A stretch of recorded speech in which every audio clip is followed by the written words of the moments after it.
Mapagpalang araw mga kapatid ko kay Kristo.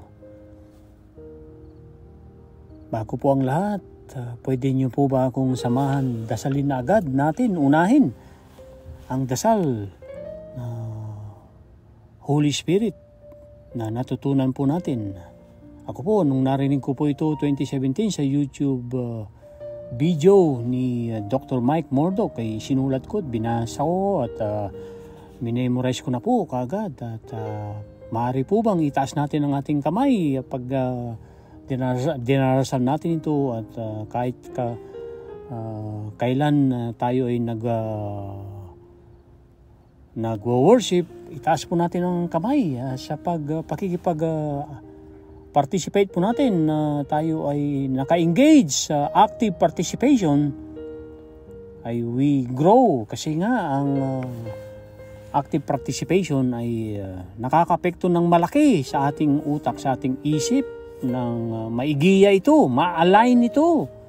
Align for success, sabi nga ni Coach Peter, when we measure our progress and adjust our plans and actions. So, pag tayo ay umayon, gumawa ng kabutihan, tinuloy na ang pagbaybay sa daan ng ikinaliligaya ng ating Panginoong Hesus, ay tinutulungan natin ang ating utak na tayo ay magkaroon ng success conscious at winning conscious.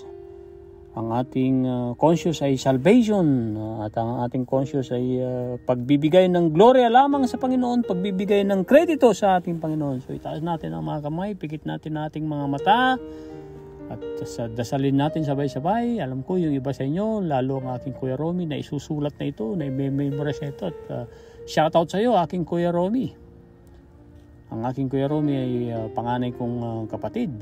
Siya ang nagpasok sa akin sa Kawasaki Motors Philippines. Paulit-ulit kong sinasabi po yan dahil talagang hindi ko narating ko ngayon na pinagdalhan sa akin ni Lord Jesus kung hindi niya nagamit ang aking Kuya Romy noong 1989 sa Kawasaki Motors Philippines sa Alabang, Muntinlupa. Bago ako sa Maynila, nahinto ako sa pag-aaral ng kolehiyo, First Year College, Bachelor of Science Education. Hindi man ako naging guro sa mga eskwelahan na ito ngayon ay naisakatuparan ng ating Panginoong Hesus sa pagtuturo ng mga salita niya with empowering quotes at mga iba pang mga dapat nating malaman na isa buhay at i-apply. Ito na po ang dasal. Holy Spirit, I accept your invitation to love your words, to embrace your words, and to walk in total obedience to your words. In Jesus' name, Amen. Maraming salamat po mga kapatid sa pagsama niyo sa akin. Inunan natin ang pagdasal sa Holy Spirit dahil talaga namang kailangan natin ng assistance, ng ayuda, ng tulong ng banal na Espiritu. Nandiyan po siya kung hihingin po natin ng tulong niya. At life is miserable, sabi ng kaibigan ko nung bago ako rito, nakilala ko na First Nations. Life is miserable kung wala si Kristo sa ating buhay. Agree? Kaya nga, isa sa tinalakay natin kahapon sa Hebrews 13:8 podcast, episode 4, ngayon po ay episode 5 na po tayo. Ang episode 4 dito po sa YouTube podcast, sa grasya ng Panginoon, ay si Kristo Jesus ay kapareho ng kahapon, ngayon at magpakailanman. Amen? Salamat po. Ang ating mundo, earth, na ginawa ng Panginoon, ay, na ating tinitirhan, na nag-iisang ating tirahan, ay nagkakaroon lagi ito ng palaging pagbabago. Parang ang ating isip. Iba ang inisip natin kanina, naisip kanina, ngayon iba na naman ang naiisip natin. At ang ating mundo ay dapat nating alagaan. Kaya nga sabi ko kahapon, sa pananawagan ko sa aking mga cleaning teammates, at gusto ko na rin ibahagi sa inyo dito. At shoutout sa aking anak na si Donna Lisa nung nag-sort ng tinignan yung mga gamot, ay may marami na kaming mga expire. So alam niya na hindi ito pwedeng itapon sa ordinaryong basurahan kasi makakaapekto sa ating mundo ito. So nilagay niya sa Ziploc, at alam niya rin at alam ko rin na tumatanggap ng mga expired medications, prescriptions, anumang kapsula yan, tableta na expire na. Huwag nating itapon mga kapatid dahil nakakaapekto sa ating mundo, sa ating Mother Earth. Wala na tayong ibang tirahan. Hindi pa po sigurado yung mga sinasaliksik na pagtira natin sa Mars. Itong mundo, Earth, ay binigay ng Panginoon para tayong magdominan sa kabutihan, hindi para abusuhin. So, ang mga pharmacy dito sa Canada, yung ko lang sa ibang parte ng iba't ibang mundo, particular din dyan sa Pilipinas, ay tinatanggap ng mga pharmacy store ang mga expired na gamot at i-dispose nila ito. Sila ang may aral para mapagandang i-dispose nila. So, hindi natin alam kung anong gagawin nila dyan, pero i-dispose nila in a professional way. So, huwag tayong basta-basta magtapon ng mga expire na mga gamot sa ating mga basurahan, sa ating bahay o opisina, dahil itatapon ito sa dumping site, which is makakapekto sa ating mahal na tirahang Earth. Kaya nagbabago-bago to, climate change, di po ba? So, ibigay natin sa mga pharmaceutical. Dinarap ko kahapon sa aming nililinis na PharmaSave sa University Park Drive dito po sa Regina. At natuwa sila. Nick, natutuwa kami na nilagay nyo sa Ziploc. Punong-puno yung Ziploc nung ibigay ito sa akin ni Donna Lisa ko, na anak kong pangatlo. So, dinala ko rin kahapon sa PharmaSave. Natuwa sila at sila na raw ang bahala. So, I'm just encouraging you guys. There are great choices out there. Pero meron ding bad choices. At lahat yan ay may consequences, mga kapatid. So, kung si Kristo ang Diyos noon, ngayon, at pagpakailanman, ano pong gagawin natin? Dapat gawin din natin ang ating parte, maniwala sa Kanya, sundin ang mga kaloob niya, mga turo niya, dahil hindi siya nagbabago. Siya ay yesterday, noon, ngayon, at magpakailanman. At siya lang ang ating kailangan. Sa tingin ko nga, talagang wala na tayong dapat isipin kundi si Lord Jesus, lalo na pagka ang buhay natin ay kagaya ko, nasa 50, turning 52 ako next month kung papayagan ng Panginoon. At ang kaloob niya ay, anong edad po na nasusulat sa awit? 70. So, kung 70 ako mag-expire, meron pa akong 18 years kung papayag ang Panginoon. At sisikapin ko rin ang aking parte na i-control ang emosyon kasi talagang ang ating emosyon ay nagpapatakbo sa ating buhay yan. Sa ang emosyon ay pinatatakbo ang mga airlines na nagrarally at mga nanay na nagraraling mayroong mga impaired driving na sagasaan ng kanilang mga anak. At bakit nagrarally ang mga empleyado, anumang kumpanya, dahil sa emosyon. Kaya nagkakagera rin po dahil hindi nagkasundo ang magkabilang panig na leader. So, pinairal nila ang emosyong anger, revenge, kaya nagkakagera. Pero pwede rin tumahimik ang ating mundo, magkasundo ang ating mga leader, pag nangibabaw ang emotion of love, emotion of faith, and emotion of hope. Ang hope natin ay the best lamang dapat. Hope for the best, and the best would come. Yan po ang notes po natin for today. Hope for the best, and the best would come. Parang ikaw, pagka ikaw ay nag-a-apply ng patungo sa Canada, wala kang ibang asahan kundi yung immigrant visa mo. Kung ikaw ay nag-take ng exam ng board, wala kang inaasam kundi pumasa.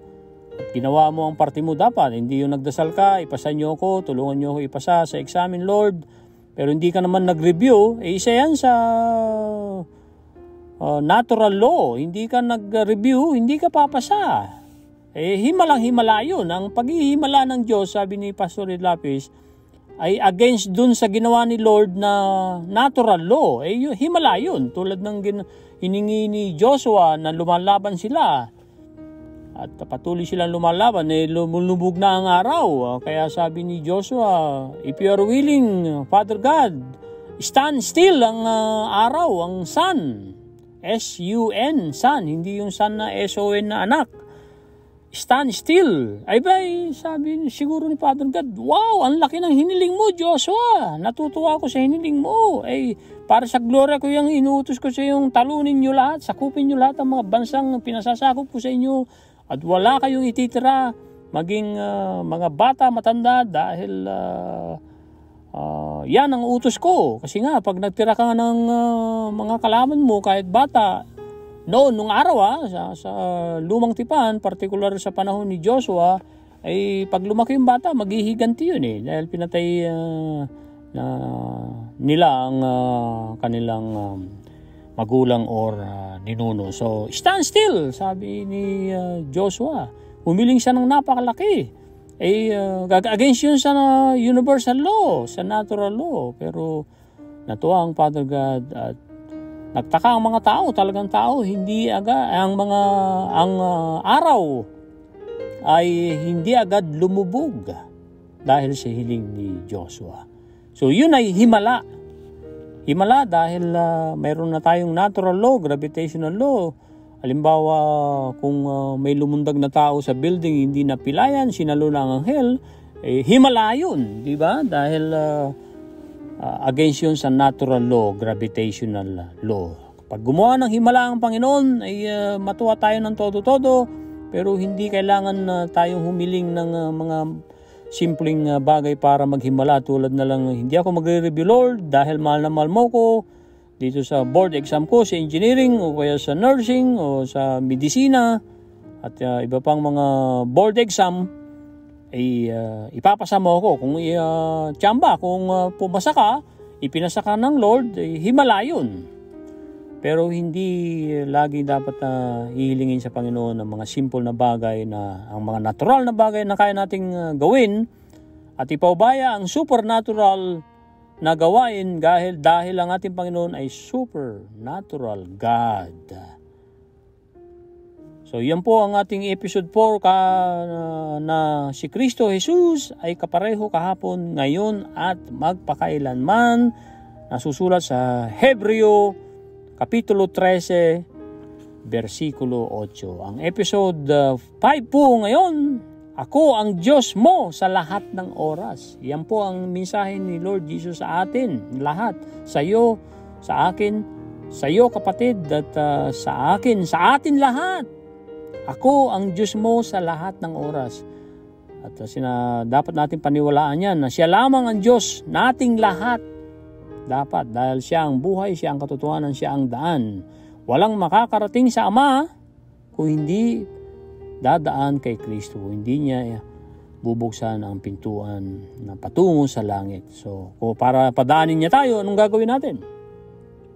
Dapat maging masunurin tayo. Dapat ang Jesusness, which is humility, kindness, forgiveness, and love, ay dapat natin, yan ang sinisikap natin. Hindi man perfecto, pero pag hiningi natin ang tulong ng banal na Espiritu, tutulungan tayo.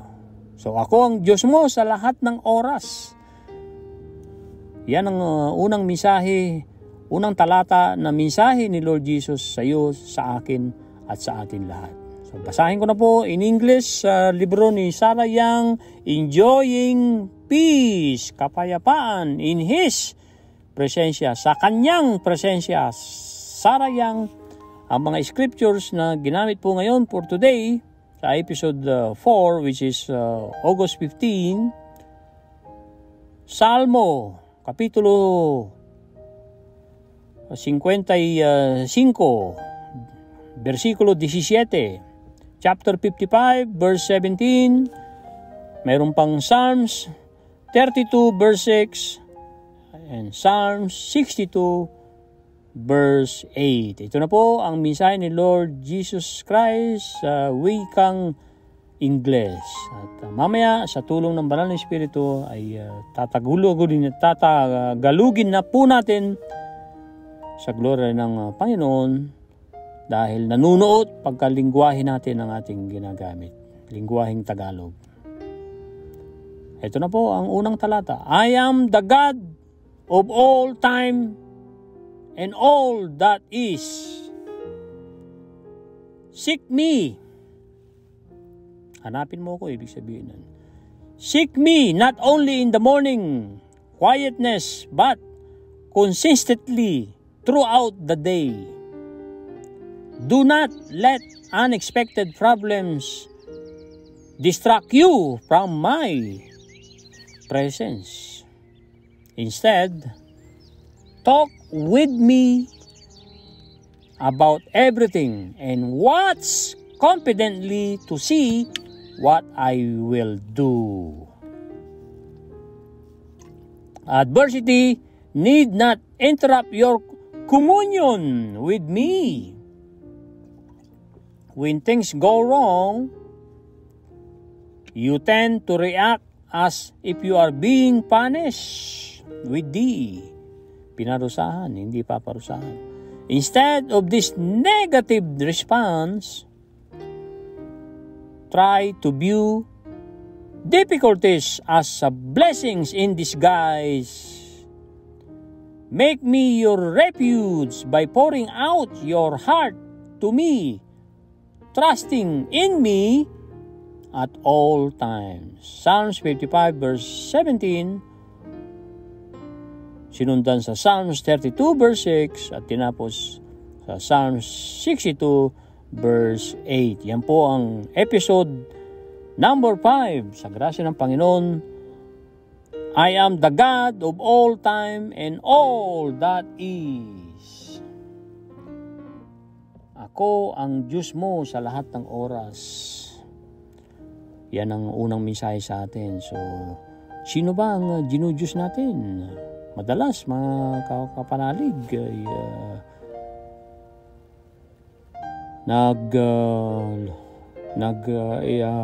lumalaki po ang ating problema. Lagi nating iniisip, sinasabi. So, pinalalaki natin ang dapat paliitin natin yung mga problema.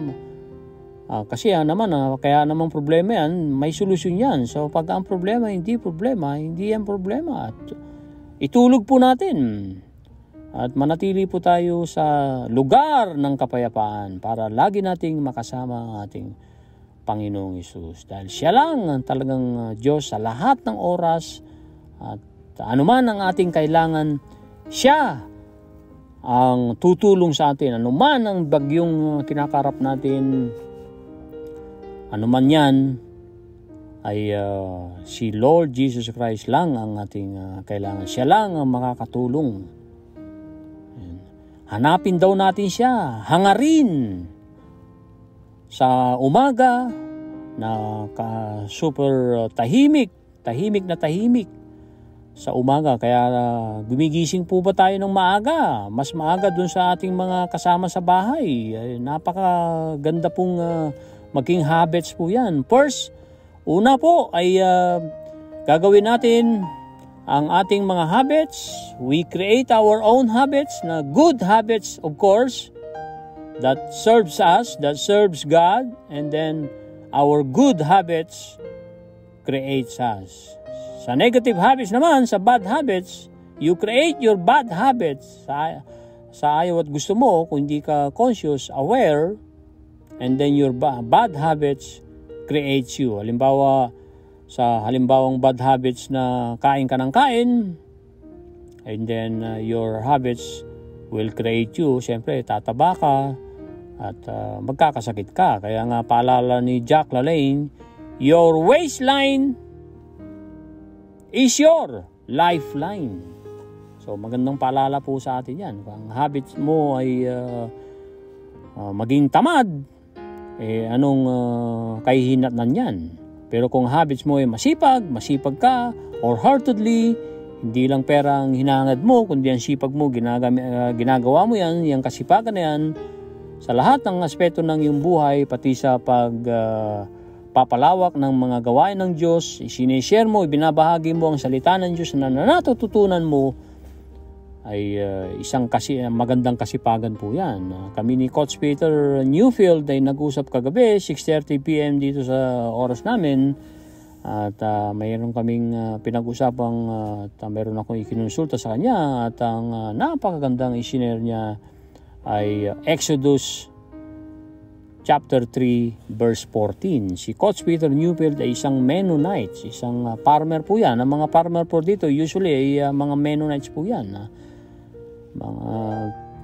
Mga naniniwala kay Kristo. So ang sinasabi dun sa Exodus kapitulo 3 versikulo 14, I am that I am. I am that I am. Ako ay ako. Ang sabi ni Father God kay Moses nung tanungin ni Moses, sino po kayo? Dahil nagpakita si Father God sa burning bush, nagbabagang halaman na napansin ni Moses, hindi naman nakukonsume, hindi na tutupok yung halaman na yun. At nung lumapit siya, Moses, hubarin mo ang iyong sandala, nasa lugar ka ng kabanalan. At nung inatasan siyang isalba ni Moses ang kanyang mga kalahi na Israelites na talagang super hirap ng alipin ng mga Ehipto, mga Egyptiano, ay ano po ang sasabihin kung sino po kayo? Kung ako'y tatanungin nilang sino nag-utos sa iyo? At ang sagot ni Father God, yan po sa Exodus chapter 3 verse 14, I am that I am. Ako ay ako. Ako ang kailangan mo. Ang lahat ng pangangailangan mo ay ako ang kailangan mo. Ako ang gagawa ng mga at magbibigay ng mga kailangan mo. And then sumunod na talata po dito sa episode 5, August 15, Sarah Young, na libro po niya na kinakausap tayo ni Lord Jesus Christ ay kung hahanapin mo ko, hahangarin mo ko sa umaga na tahimik pa, ito ay consistent. Ang natutunan ko about consistency ay napakalaki ng parte ng pagtatagumpay natin anuman ang ginagawa natin. At consistency is what transform average into excellence. Pwede kasi natin gawin lang today, pero hindi natin gagawin bukas at sa isang linggo, sa isang buwan. So hindi po tayo consistent. So consistency is what transform average into excellence. So hinikaya tayo ni Lord Jesus na consistent. Lagi tayong humarap sa Kanya, sa Kanyang presensya. Instead, talk with me. Bagkus ay kausapin mo ko about anuman ang kailangan mo. And panoorin mo ang gagawin ko, anak, with your expectation. Kaya nga pag hiniling natin, samahan natin agad ng great expectation. Dahil talagang supernatural ang ating Panginoon. Kaya niyang gawin ang lahat. Sabi nga, di ba, madalas na nating pinag-uusapan sa ating pag-aaral, ang Isaiah 43:18-19. Ang hiniling sa atin ni Father God ay wag na nating i-consider ang luma, wag na nating balikan ang mga nakaraan. Tignan mo ko, gumagawa ng bago, kaya kong gumawa ng mga rivers, mga ilog sa disyerto, at kaya kong gumawa ng daan sa kagubatan.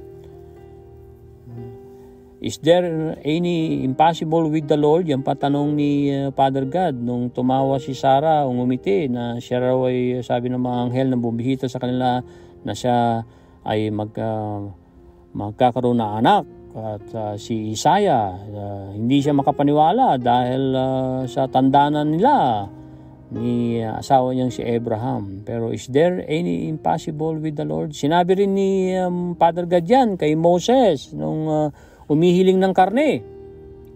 Ang mga tao sa Israel na 2 milyon sa disyerto.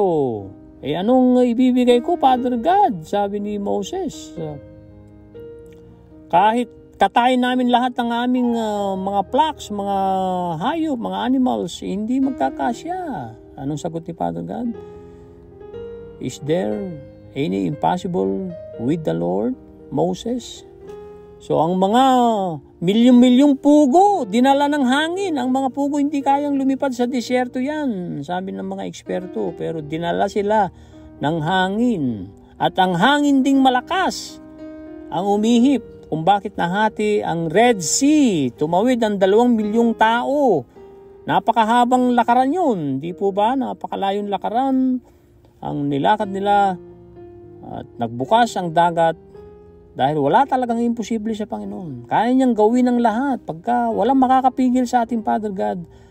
Kung ano man ang gusto niya para sa kanyang glory ay gagawin niya, magagawa niya, walang makakapigil at wala ring makaka-question sa kanya kung ayaw niya. Kung ayaw niyang gawin, wala rin makakakontra. Dahil siya lang ang kataas-taasan Diyos. At ang pinakamahalaga dyan, kahit siya ay the Most High God, ay mahal na mahal niya tayo. Siya ay gracious and merciful na sinabi ni King David sa Psalms 108 or 103 103, versikulo 8. And God is abounding in mercy, slow to anger. So, ma-inspire po tayo na tayo dapat talaga ay pagka tayo sumuko, isinuko ang lahat sa Panginoon, hindi dapat tayo madaling magalit. Kasi dahil ang ating Panginoon ay ginawa niya tayo sa kanyang imahe. At sa tulong ng Banal na Espiritu, kung tayo ay nasasabak na magalit, ay magdasal po tayo, humingi tayo ng gabay.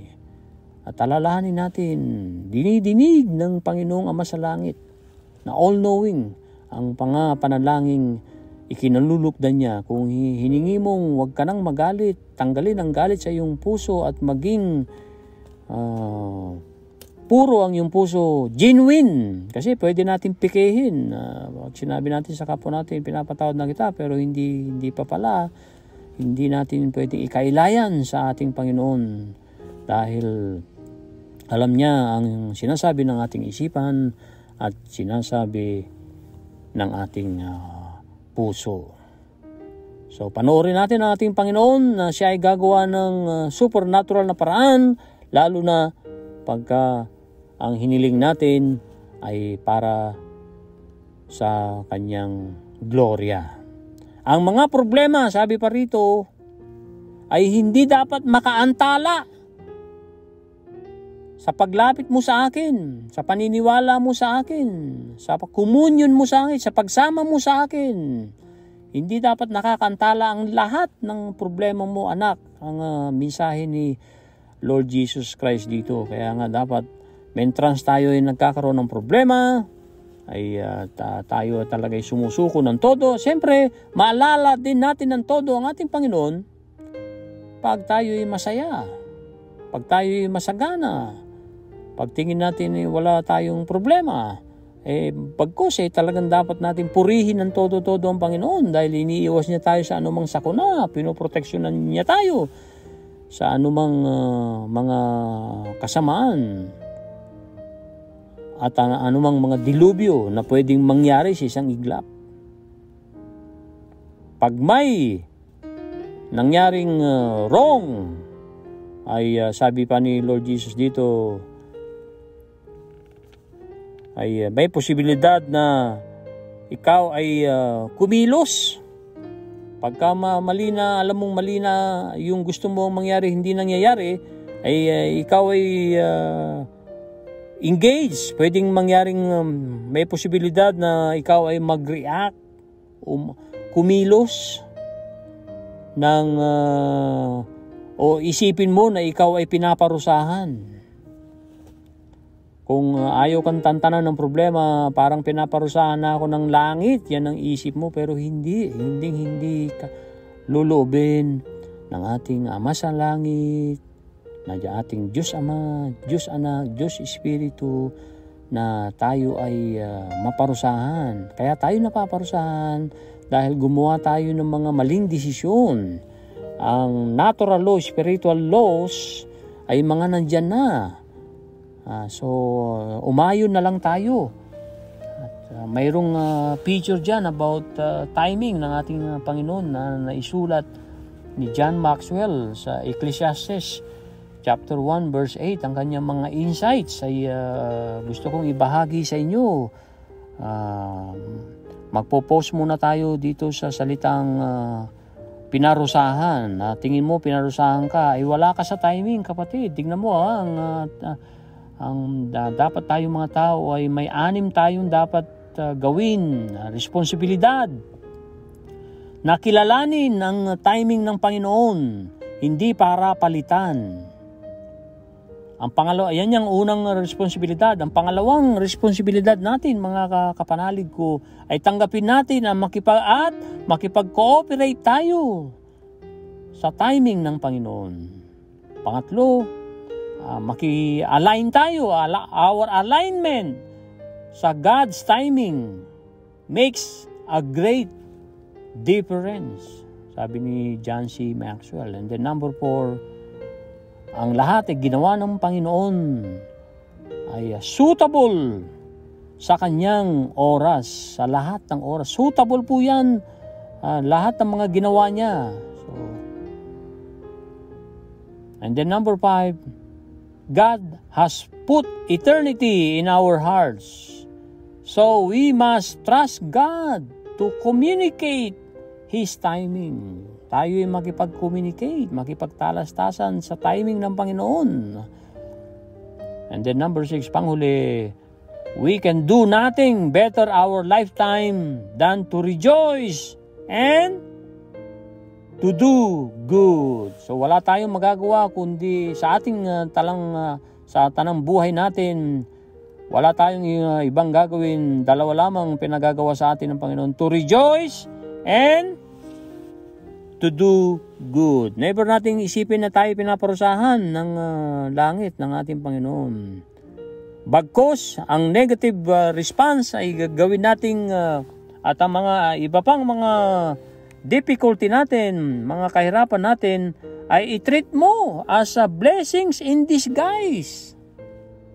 Kaya nga ang napakagandang quote ni Napoleon Hill, in every adversity, there is an equal seed or greater benefit, mas malaking benepisyo ang kaakibat ng mga problemang sinusuong natin kung magiging positibo tayo, kung magtitiwala sa Panginoon, kung gagawin mo ang parte mo ng maniwala pa rin, do the right thing because it is the right thing to do, at maniwala ka, God is always a good God.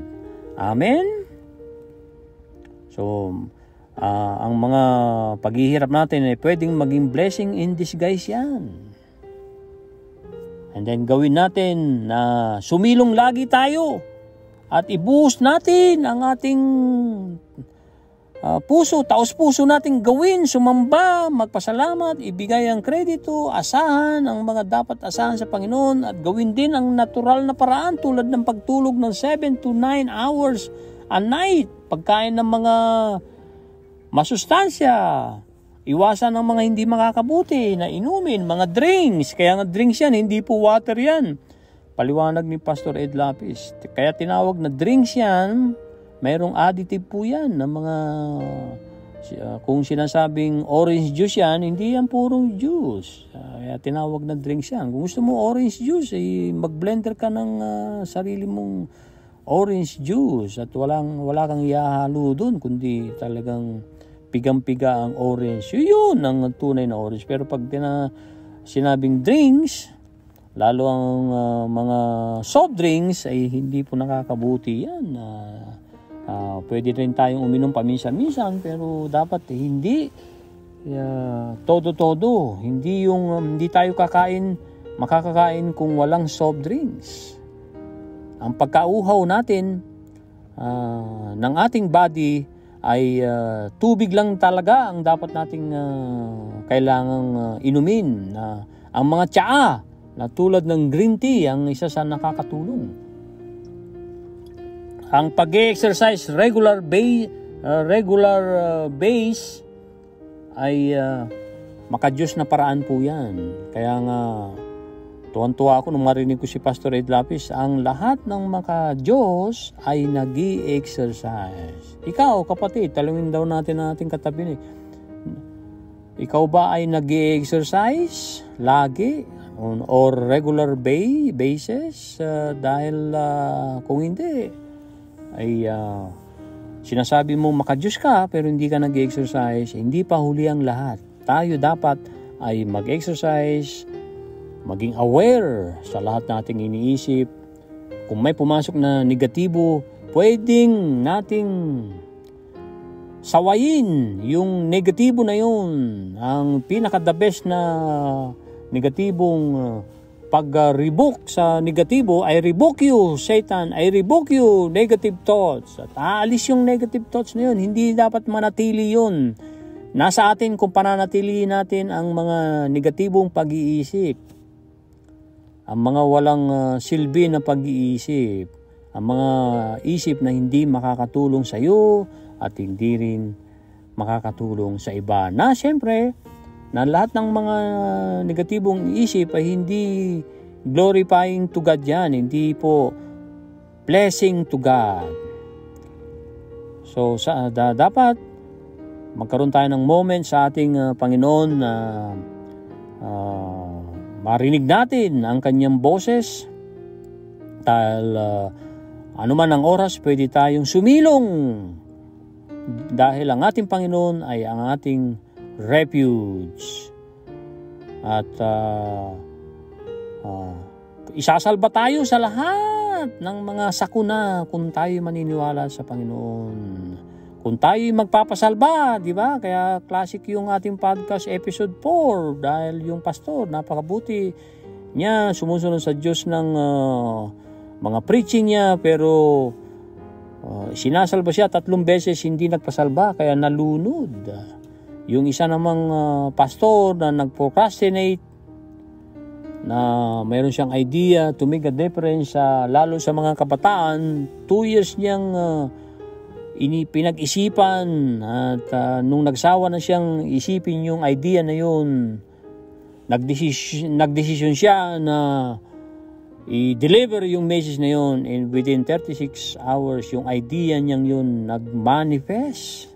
Siyempre sa grasya ng Panginoon, dahil kalooban ng Diyos yun ang iniisip mo ay para sa kabataan, sa kabubuti ng kabataan, wala kang ang pera, kailangan mo ng pera para maging institute yung idea mo, may gagamitin siyang tao. Kaya nga pinalapit kay Reverend Frank Gonzales si Philip D. Armour. Sabi niya, ako po si Philip D. Armour, Reverend Frank.